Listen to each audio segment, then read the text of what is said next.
12월 7일 교회 소식입니다. 오늘 예배에 참석하신 모든 분들을 주님의 이름으로 환영하고 축복합니다. 우리 밝은 교회는 성경적인 교회인 신약교회 회복을 위해 영혼을 구원하여 제자 삼는 삶을 교회의 존재 목적으로 품고 있습니다. 오늘 예배를 통해서 구주이신 예수님을 만나시고 하늘의 복 많이 받으세요. 2026년 사역 표어입니다. 다 같이 읽겠습니다. 시작. 살리시고 채우시는 하나님만을 바라봅니다. 공동의회 소집 공고입니다. 일시는 12월 14일 2부 예배 직후이고 대상은 세례자 이상입니다. 주제는 25년 결산, 26년 예산 보고, 25년도 재정 감사 보고 및 26년도 사업 보고입니다. 담당은 당회장입니다. 제3회 VIP와 함께하는 천국 노래자랑이 12월 20일 토요일 저녁 7시에 있습니다. 담당은 이한수 목자입니다. 제1기 싱플 원데이 세미나가 12월 27일 토요일 오전 10시 30분에 있습니다. 신청기간은 12월 14일까지 각 목자 목녀에게 신청하면 되고 신청비는 2만원 교재와 식비입니다. 담당은 최영호 목사입니다.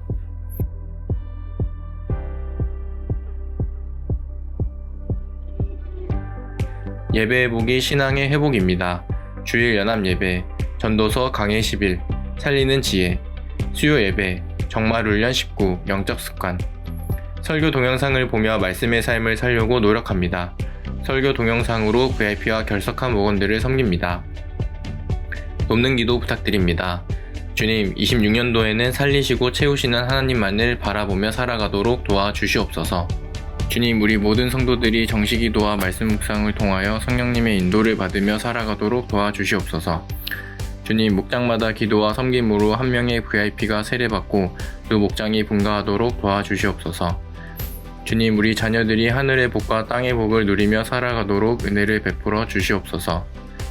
주님, 목장 탐방 가운데 놀라운 은혜를 내려주셔서 소통하는 시간이 되도록 도와주시옵소서.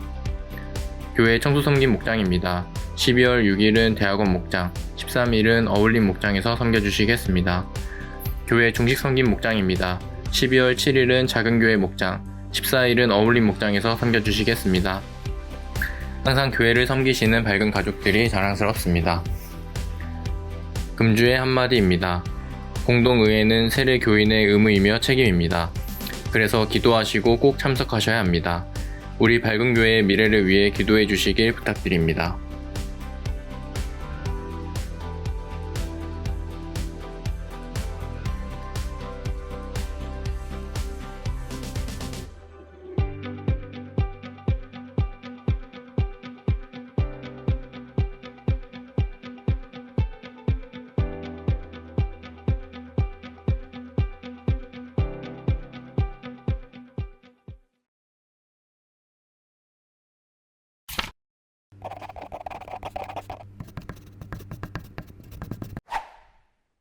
지난주 금요일, 토요일 우리 장로님들과 함께 정책기도회를 잘 다녀왔습니다. 여러분 기도해 주셔서 감사합니다.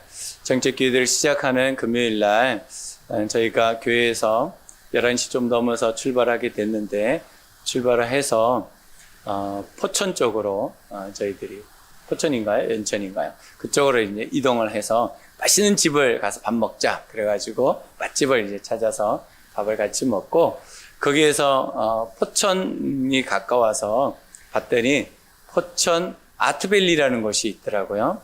그 채석장 했던 곳인데 거기가 예뻐서 거기를 구경 가자 그래가지고 또 차를 그쪽으로 이동했습니다. 갔더니 흰눈도 내리고 또 모노레일도 있어가지고 아주 재밌게 올라가서 사진도 찍고 거기서 또 카페가 또 산 위에 있어가지고 카페에서 차도 마시고 교제하는 시간들을 가졌습니다. 그러고 난 다음에 동두천으로 이동해서 베델 하나님의 집이라는 곳인데 저희 선배님이 내어놓는 성교관이에요. 이 성교관은 2층 복층으로 되어 있는 곳인데 아주 실내가 넓고 방에 침대들이 다 갖춰져 있고 모든 기구들이 잘 갖춰져 있는 곳인데 펜션처럼 되어 있습니다. 앞으로 여러분 우리 교회 초원들이 야외를 가면 이곳에 가서 1박 2일 머물고 오시면 참 좋겠다 싶습니다. 그곳에 가면 위아래로 이렇게 좋은 곳들이 있더라고요. 가볼 수 있는 계곡도 있고 산도 있고 뭐 아테밸리도 있고 또 거기 가면 또 뭐 걸어다닐 수 있는 여러 장소들이 있더라고요. 여러분 앞으로 잘 이용하시면 실비로 사용할 수 있으니까 아주 좋을 것 같습니다. 여기서 함께 나누고 기도하고 시간들을 보내고 은혜 가운데 잘 마치고 돌아올 수 있었습니다. 여러분 감사하고 26년에 하나님 주실 은혜를 더 기대하게 됩니다. 기도해 주셔서 감사합니다. 오늘 주제입니다. 살리는 지혜는 성공시키는 삶이다. 살리는 지혜는 성공시키는 삶이다. 시작. 살리는 지혜는 성공시키는 삶이다. 우리가 지혜가 있다라고 할 때 그 지혜가 다 살리는 것은 아닌 것 같습니다. 하나님의 은혜 가운데 있어야지 서로 살리는 지혜가 된다라고 생각합니다. 그 살리는 지혜는 그럼 뭔가라고 했을 때 그 살리는 지혜는 다른 일을 성공시켜주는 삶이다라는 거예요. 지혜가 다 있다고 해서 다른 사람을 성공시키는 게 아니고 자기 잘난 맛에 사는 사람들도 있는 것 같아요. 그 사람이 솔로몬이었던 것 같아요. 그러니까 솔로몬이 이 세상을 보면서 정말 지혜는 있는데 살리는 지혜는 없었고 지혜는 있는데 성공시키는 지혜가 없었다. 그것을 기록한 것이 전도서입니다. 그래서 솔로몬이 오늘 전도서를 보면서 우리 잘 알고 있는 이야기를 먼저 시작하고 있어요. 창이 이길까요? 방패가 이길까요? 방패를 가진 사람이 이렇게 말합니다. 이 세상에 어떤 창도 칼도 활도 이 방패는 뚫을 수 없어. 어떤 것도 다 막아낼 수 있어 라고 말합니다. 근데 창을 가진 사람이 이렇게 말합니다. 내 창은 어떤 방패도 다 뚫을 수 있어. 여러분, 방패가 이길까요? 창이 이길까요? 우리는 이것을 모순이라는 말로 정리할 수 있습니다. 오늘 솔로몬은 오늘 10장을 시작하면서 그렇게 말하고 있어요. 내가 참 지혜롭다고 생각했는데 사람을 등용한 거야. 근데 알고 보니까 그 사람이 너무 엉망진창이었다는 거야. 그리고 또 한 가지를 보니까 말을 타고 가는데 종이 말을 타고 가고 주인이 그 말을 끌고 간다는 거야. 제가 이것을 우리 현대로 보니까 주인은 밖에서 뛰어가고요. 운전기사는 차를 타고 가더라고요.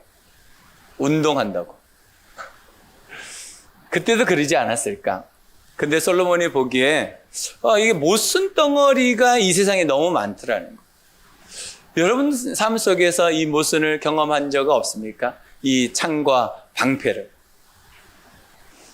우리는 열심히 산다고 했는데 어느 순간 나에게 오는 것은 상처이고 내가 열심히 살아가는데 나에게 돌아오는 것은 굉장히 절망이고 어떨 때는 너무나 힘들고 어려워서 삶을 포기하고 싶은 생각도 우리에게 들어오기도 합니다. 이 세상엔 모순이 너무 많고 우리가 심은 것이 아닌 것들이 거두어지는 것이 얼마나 많은지 모릅니다. 여러분 자녀들을 잘 키우려고 얼마나 애지중지하면서 키웠습니까? 근데 가만히 보면 우리 자녀들이 얼마나 고민이 많고 걱정이 많고 힘들고 어려운 것들이 많습니다. 인생은 내가 생각한 대로 잘 되지 않는 것 같습니다. 솔로몬이 그것을 고백하면서 이야기를 시작하고 있습니다. 그러니까 우리가 가지고 있는 하나님이 주신 어떤 은사나 재능이나 열정을 가지고 사람들을 살려내는 일을 해야 되지 않겠습니까? 그 살려내는 일을 그럼 어떻게 우리가 다른 사람을 성공시키는 일로 우리가 감당할 수 있을까? 우리가 섬길 수 있을까? 오늘 세 가지의 말씀으로 나눠보려고 합니다. 첫 번째는 필요를 보고 돕습니다. 필요를 보고 돕습니다. 시작. 필요를 보고 돕습니다. 10절입니다. 도끼가 무딘데도 그 날을 갈지 않고 쓰면 힘이 더 든다. 그러나 지혜는 사람을 성공하도록 돕는다. 어느 마을에 나무를 패는 사람들이 있었습니다. 시합이 벌어졌습니다. 나무를 수십 년 동안 배웠던 나이 드신 노인네와 아주 힘이 좋고 나무를 베기 시작한 지 얼마 되지 않은 젊은이가 시합을 붙었습니다. 결과가 어떻게 됐을까요? 젊은이가 이겼을까요? 나이 드신 분이 이겼을까요? 나이 드신 분이 이겼어요. 왜 이겼을까요? 나이 드신 분은 얼마 나무를 패다가 힘이 들어서 쉬는 거예요. 그리고 또 일어나서 또 나무를 패고. 그런데 나이 드신 분이 압도적으로 이겼습니다. 이유가 뭐였냐면 나이 드신 분은 10번 정도 나무를 패고 앉아가지고 다시 나를 갈기 시작하는 거예요. 그리고 또 일어나서 또 패고 또 쉬었다가 또 나를 갈다가 또 패고. 그러니까 나무를 패는 속도가 힘 좋은 젊은이보다 훨씬 빨랐다는 거예요. 우리가 인생을 살아갈 때 어느 때에는 힘 좋은 것이 이겨낼 것이다 라는 생각들을 합니다. 그러나 지혜자에게는 이길 수 없습니다. 우리는 가끔씩 이 세상의 것들로 저것만 있으면 내가 잘 될 것 같다 라는 생각을 할 때가 있습니다. 그러나 여러분 인생 말미가 좋아야 되지 않겠습니까? 끝이 좋아야 되지 않겠습니까? 예수 없이 인생의 말미를 맞이하면 그 모든 것이 헛되고 헛되고 헛되고 헛되며 헛되도다. 이것이 솔로몬의 고백이었습니다. 여러분 정말 지혜는 무엇일까? 그것은 다른 사람의 필요를 보고 돕는 것이 지혜다라고 생각합니다.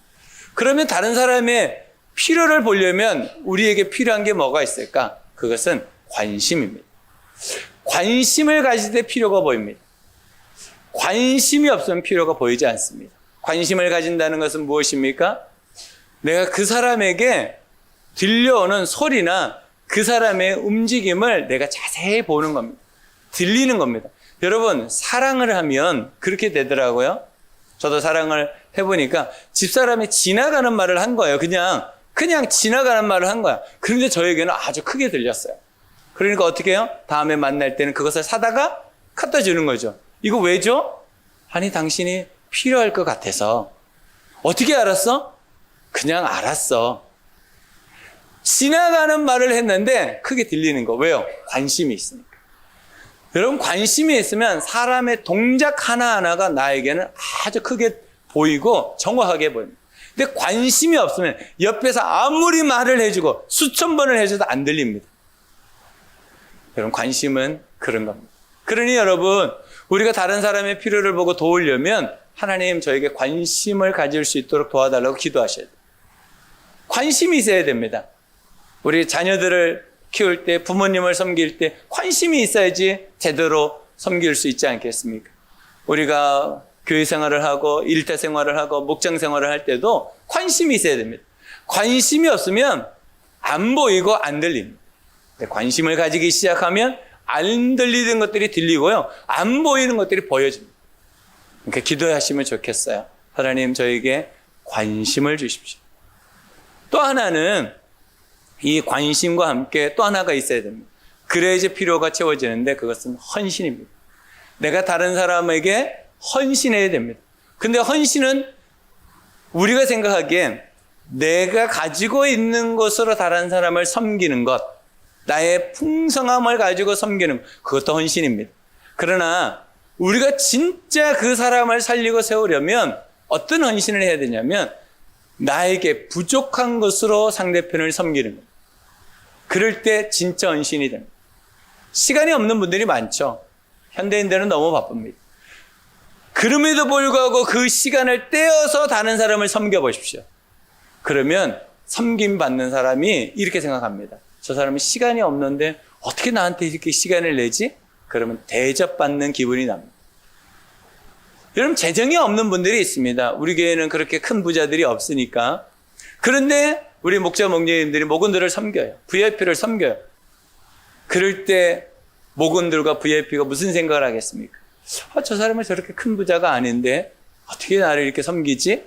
그러면 받는 사람이 대접받는 기분이 들고 섬김을 알게 되고 저렇게 나를 위해서 헌신하는구나 라는 감동이 생깁니다. 건강이 없는 사람들이 많죠. 근데 몸으로 섬겨보십시오. 그게 헌신이 됩니다. 그러면 저 사람이 몸 건강이 저렇게 안 좋은데도 어떻게 나를 저렇게 섬기지? 그러면 그것이 감동이 되고 진정한 섬김이 되는 경우가 많다는 것을 봅니다. 그러니까 우리가 부족하다고 해서 못 섬기는 것이 아니고 우리가 부족한 것을 가지고 섬길 때 진짜 섬김이 되더라고요.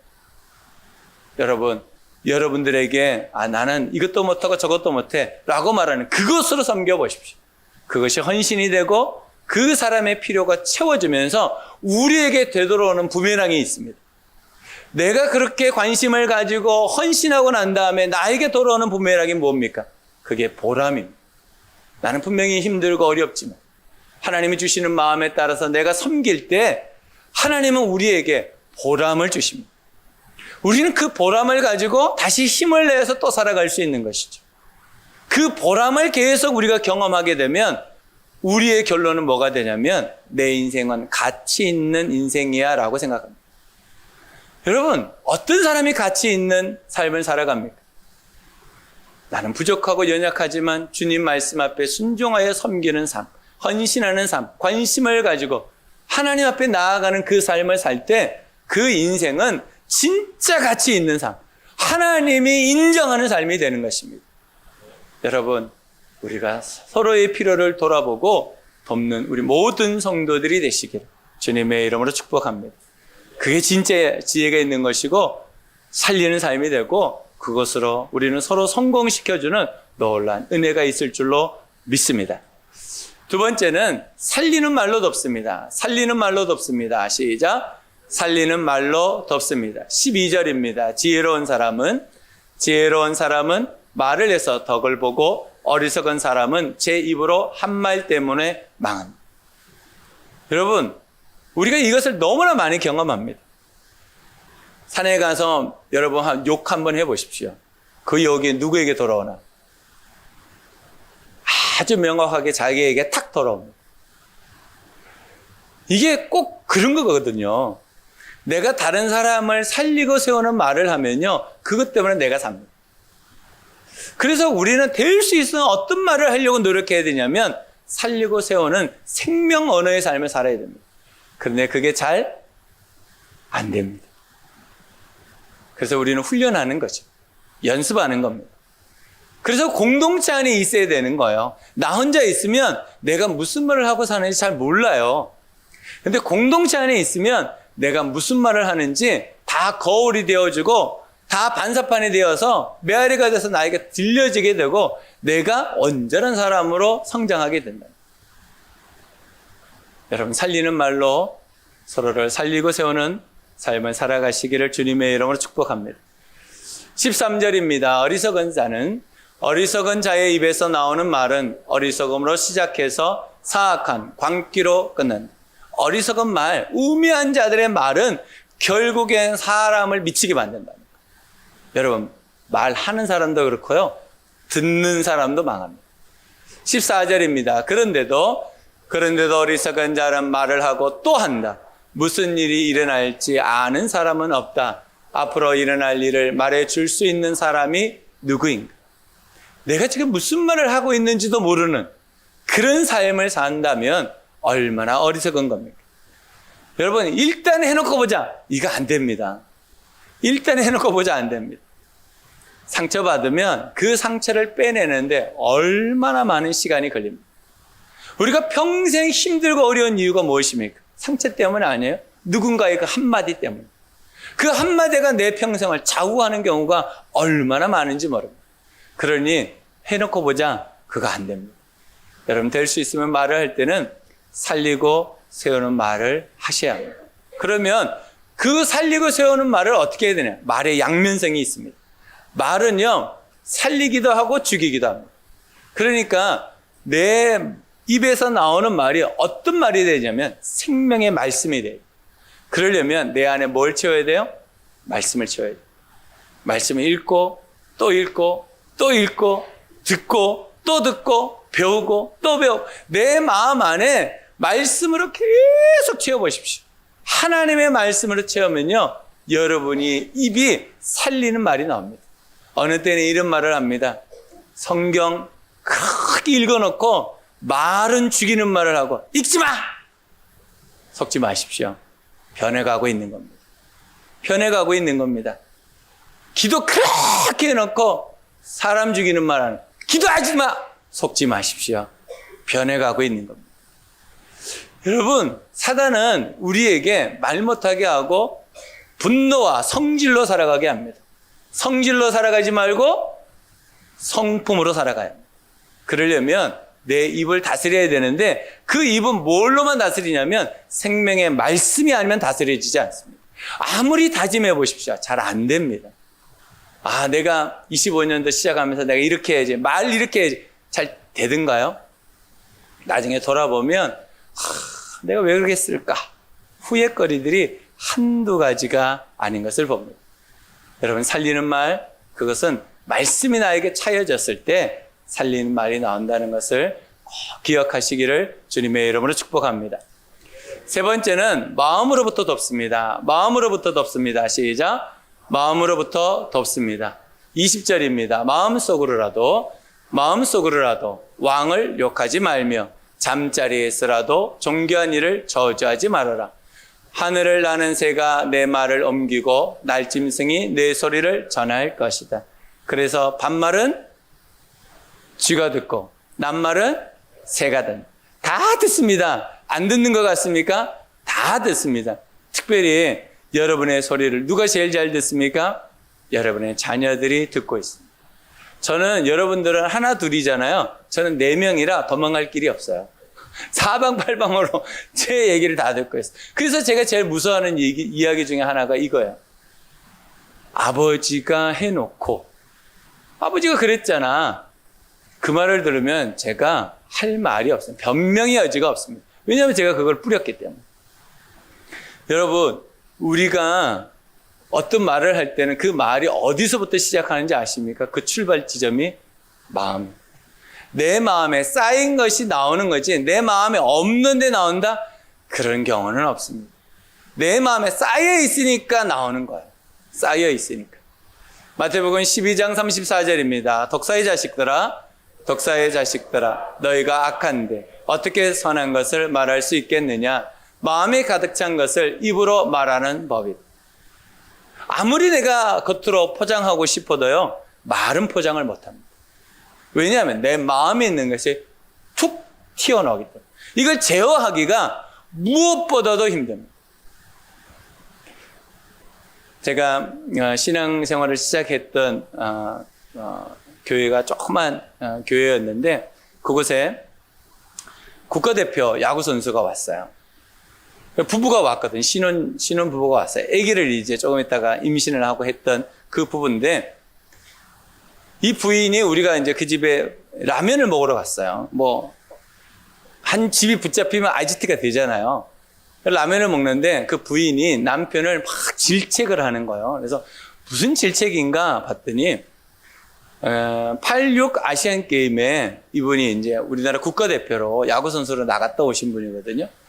근데 여러분 혹시 그런 경우가 있을 거예요. 야구를 하다 보면 자기가 타자니까 잘 못 칠 때가 있잖아요. 잘 칠 때도 있지만 못 칠 때가 있잖아요.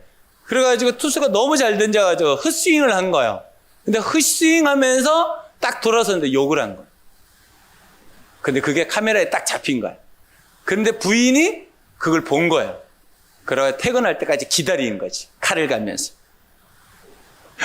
그래서 퇴근해서 딱 왔는데 들어서자 말하는 당신 왜 욕했어? 그러니까 이 남편은 까먹고 있는 거죠. 내가 무슨 욕을 했지? 그런데 카메라에 그게 딱 잡힌 거예요. 욕하는 장면. 소리는 안 나왔지만 입술에 다 보이잖아요. 이런. 이게 다 보인 거죠. 그래서 남편이 부인이 남편한테 막 혼나는 장면을 우리가 라면 먹다가 들은 거죠. 제가 그 장면이 잊혀지지가 않습니다. 여러분들이 뒤돌아서서 얘기한 것 주님이 카메라로 다 찍고 계십니다. 하나도 남김없이 찍으십니다. 여러분 마음으로 품고 있는 거 있잖아요. 제가 죽여버려야지. 그거요. 하나는 절대로 안 까먹습니다. 그걸 뭐라고 말하세요? 잠자리에라도. 이 진짜 소근소근 얘기한 거잖아요. 아무도 모르는 은밀한 얘기. 그것까지도 하나는 다 기억하신다. 그게 어디서부터 시작한다고요? 마음으로부터 시작해요. 마음으로. 그러니까 예수님이 지적하시잖아요. 너희들의 그 말이 마음으로부터 나온 거예요. 그 마음을 다스려야 되는 거예요. 그래야지 도울 수 있습니다. 마태복음 15장 18절입니다. 그러나 그러나 입에서 나오는 것들은 마음에서 나오는데 그것들이 사람을 더럽힙니다. 이 말은 무슨 얘기냐면 밖에서 들어가는 것이 더럽게 만드는 게 아니라 안에서 밖으로 나오는 게 더럽게 만드는 것이다 라고 예수님이 하시는 말씀입니다. 이게 여러분 안에 침이 있잖아요. 침. 여러분 입술에 침이 엄청 많은데 침이 나오자마자 어떻게 됩니까? 더러워지죠. 내 입술에 있는 침 내가 먹고 있으니까 이거 남한테 주면 좋겠다. 이거 나는 로얄 젤이야. 그러면서 주겠습니까? 그거 아니잖아요. 여러분들 뱃속에 대변과 소변 다 있잖아요. 뱃속에 있는데 나오면 어떻게 됩니까? 더러워지잖아요. 내 속에 다 있으면서 나오면 더러워짐. 이게 우리 마음속에 있는 것들이 말로 나올 때 그렇게 된다는 거. 그러니까 어떻게 해야 됩니까? 내 마음에서 참고 참아야 돼.